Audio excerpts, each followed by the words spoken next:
নমস্কাৰ আজি হৈছে 21 ফেব্ৰুৱাৰী শনিবাৰ এই মুহূৰ্তত সমগ্ৰ ৰাজ্যবাসীৰ বাবে আহি পৰিছে আজি সন্ধিয়াৰ বহুকেইটা ডাঙৰ খবৰ জনাইছো আজি সন্ধিয়াৰ প্ৰথমটো ব্ৰেকিং নিউজ ৰাজনৈতিক প্ৰেক্ষাপটৰ এটি খুবেই ডাঙৰ খবৰ অহা 8 মাৰ্চৰ পিছত খহি পৰিব কংগ্ৰেছৰ দুৰ্গ হাত এৰি গেৰুৱা বখন পিন্ধিব প্ৰায় 50% কংগ্ৰেছী নেতাই আৰু এনেদৰে উদান্ত ভাষণ আগবঢ়াইছে কংগ্ৰেছ ত্যাগী ভূপেন বৰাই এক ডাঙৰ খবৰ জনাইছো সমগ্ৰ ৰাজ্যবাসীক বিধানসভা নিৰ্বাচনৰ পূৰ্বে ৰাজ্যৰ ৰাজনীতিত তীব্ৰ জোকাৰণি দেখিবলৈ পোৱা যাব অহা 8 মাৰ্চৰ পিছত অসমত কংগ্ৰেছ দলৰ ভেটি সম্পূৰ্ণৰূপে তছনছ হোৱাৰ দিশে আগবাঢ়িছে আৰু 8 মাৰ্চৰ পাছত কংগ্ৰেছ দলত এক বৃহৎ খখনীয়া আৰম্ভ হ'ব হাজাৰ হাজাৰ নেতাকৰ্মীয়ে দলে বলে বিজেপিত যোগদান কৰাটো প্ৰায় নিশ্চিত হৈ পৰিছে বুলি মন্তব্য সদ্যহতে কংগ্ৰেছ ত্যাগ কৰা ভূপেন বৰাৰ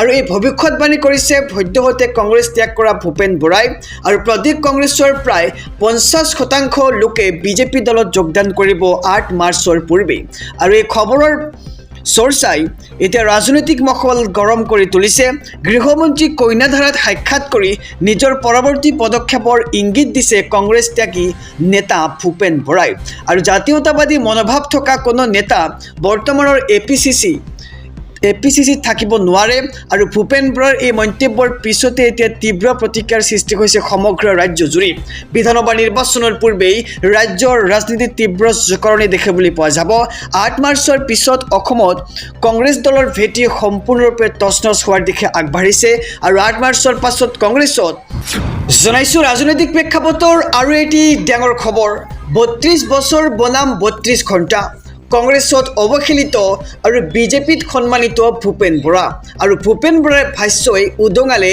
কংগ্ৰেছৰ ফপলা স্বৰূপ এক ডাঙৰ খবৰ জনাইছো সমগ্ৰ ৰাজ্যবাসীক ৰাজ্যৰ ৰাজনীতিত এতিয়া তীব্ৰ তোলপাৰ আৰম্ভ হৈছে কংগ্ৰেছৰ বাবে সকলো উৎসৰ্গা কৰি এতিয়া খবৰ অগ্নিয়গিৰি উজাৰিছে ভূপেন বৰাই প্ৰাক্তন কংগ্ৰেছী নেতাগৰাকীৰ মন্তব্যৰ পিছতে কংগ্ৰেছ শিবিৰত এতিয়া তীব্ৰ কম্পন আৰম্ভ হৈছে কংগ্ৰেছত অৱহেলিত বিজেপিত আদৃত ভূপেন বৰা আৰু ভূপেন বৰাৰ বিস্ফোৰক স্বীকাৰোক্তি তেওঁ কৈছে যে কংগ্ৰেছত নিষ্ঠাবান কৰ্মীৰ কোনো স্থান নাই আৰু যি সন্মান মই 32 বছৰে কংগ্ৰেছত নাপালোঁ সেই সন্মান মই বিজেপিত আহিয়েই মাত্ৰ 32 ঘণ্টাতে পালোঁ বুলি মন্তব্য ভূপেন বৰাৰ আৰু কংগ্ৰেছত কেৱল তোষামোদকাৰীৰহে গুৰুত্ব আৰু কাম কৰা মানুহৰ নহয় কংগ্ৰেছ ত্যাগ কৰিয়েই দেশৰ গৃহমন্ত্ৰীক সাক্ষাৎ কৰি ভূপেন বৰাই কেতবোৰ বিস্ফোৰক মন্তব্য আগবঢ়াইছে কংগ্ৰেছৰ বিৰুদ্ধে গৃহমন্ত্ৰীৰ সৈতে হোৱা সাক্ষাতে প্ৰমাণ কৰিলে যে কংগ্ৰেছ নেতৃত্বৰ চৰম বিফলতা আৰু নিজৰ দলে গুৰুত্ব নিদিয়া নেতাক দেশৰ শীৰ্ষ নেতাই দিলে ৰাজকীয় সন্মান ধাৰাবাহিক অসন্মানৰ বিপৰীতে বিজেপিত পোৱা মৰ্যাদাই ভূপেন বৰাক দিলে নতুন উদ্যম আৰু ভূপেন বৰাৰ এই স্থিতিয়ে যেন কংগ্ৰেছৰ কফিনত শেষৰটো গজাল মাৰিলে আৰু স্পষ্ট হৈ পৰিছে যে কংগ্ৰেছৰ আভ্যন্তৰীণ গণতন্ত্ৰ এতিয়া সম্পূৰ্ণ মৃতপ্ৰায় আৰু ৰাজ্যৰ ৰাজনীতিত এতিয়া তীব্ৰ তোলপাৰ দেখিবলৈ পোৱা গৈছে কংগ্ৰেছৰ বাবে সকলো উৎসৰ্গা কৰি এতিয়া খবৰ আগ্নেয়গিৰি উজাৰিছে ভূপেন বৰাই প্ৰাক্তন কংগ্ৰেছী নেতাগৰাকীৰ মন্তব্যৰ পিছতে এতিয়া কংগ্ৰেছ শিবিৰত তীব্ৰ কম্পন দেখিবলৈ পোৱা গৈছে জনাইছো আৰু এটি ব্ৰেকিং নিউজ ডাঙৰ খবৰ ভূপেন বৰাক লৈ বিজেপিত বিদ্ৰোহ বিহপুৰীয়া ভূপেন বৰাক প্ৰাৰ্থিত্বৰ বিৰোধিতা একাংশৰ এক ডাঙৰ খবৰ জনাইছো ৰাজ্যবাসীক ভূপেন বৰাৰ বিজেপি গমনৰ পিছতে বিজেপিত এতিয়া বিদ্ৰোহৰ সৃষ্টি হৈছে বিহপুৰীয়া ভূপেন বৰাক প্ৰাৰ্থিত্ব দিয়াৰ বিৰোধিতা একাংশ বিজেপি কৰ্মীৰ আৰু বিহপুৰীয়া সমষ্টিত ভূপেন বৰা বিজেপিৰ প্ৰাৰ্থী হোৱাৰ চৰ্চা আৰু চৰ্চাৰ মাজতেই বিহপুৰীয়াত বিজেপি কৰ্মীয়ে ৰাজহুৱা সভাত উজাৰিলে ক্ষোভ আৰু বিহপুৰীয়াত খিলঞ্জীয়া ভূমিপত্ৰ হ'ব লাগিব বিজেপিৰ প্ৰাৰ্থী সমষ্টিৰ মাটি পানীৰ সৈতে সম্পৰ্ক থকা লোকক প্ৰাৰ্থিত্ব প্ৰদানৰ দাবী কৰা হৈছে আৰু অন্যথা বিকল্প সন্ধান কৰিব হাজাৰ হাজাৰ বিজেপিৰ কাৰ্যকৰ্তাই ভূপেন বৰাক টিকট দিয়াৰ চৰ্চাৰ মাজতেই বিজেপিৰ ভিতৰ চৰাত ব্যাপক অসন্তুষ্টি ইফালে দলৰ সিদ্ধান্ত মানি ল'ব বুলি ঘোষণা সাংসদ ৰঞ্জিত দত্তৰ আৰু আমিতো দলৰ বিৰুদ্ধে যাব নোৱাৰোঁ কৈছে যে আমিতো দলৰ বিৰুদ্ধে যাব নোৱাৰোঁ, দলে যি কয় সেইমতে হ'ব কাম। আৰু ভূপেন বৰাৰ বিজেপি গমনৰ পিছতেই এতিয়া বিজেপিত এক প্ৰকাৰ বিদ্ৰোহৰ আৰম্ভ হৈছে। ভূপেন বৰাৰ বিজেপি গমনৰ পাছতেই বিজেপিত এতিয়া বিদ্ৰোহ দেখিবলৈ পোৱা গৈছে। বিহপুৰীয়া সমষ্টিত ভূপেন বৰাক প্ৰাৰ্থিত্ব দিয়াৰ বিৰোধিতা একাংশ বিজেপি কৰ্মীৰ। আৰু বিহপুৰীয়া সমষ্টিত ভূপেন বৰাৰ চৰ্চা বিজেপিৰ প্ৰাৰ্থী হোৱাৰ। আৰু চৰ্চাৰ মাজতেই বিহপুৰীয়া বিজেপি কৰ্মীয়ে ৰাজহুৱা সভাত উজাৰিলে নিজৰ ক্ষোভ। জনাইছোঁ আৰু এটি ব্ৰেকিং নিউজ, ডাঙৰ খবৰ।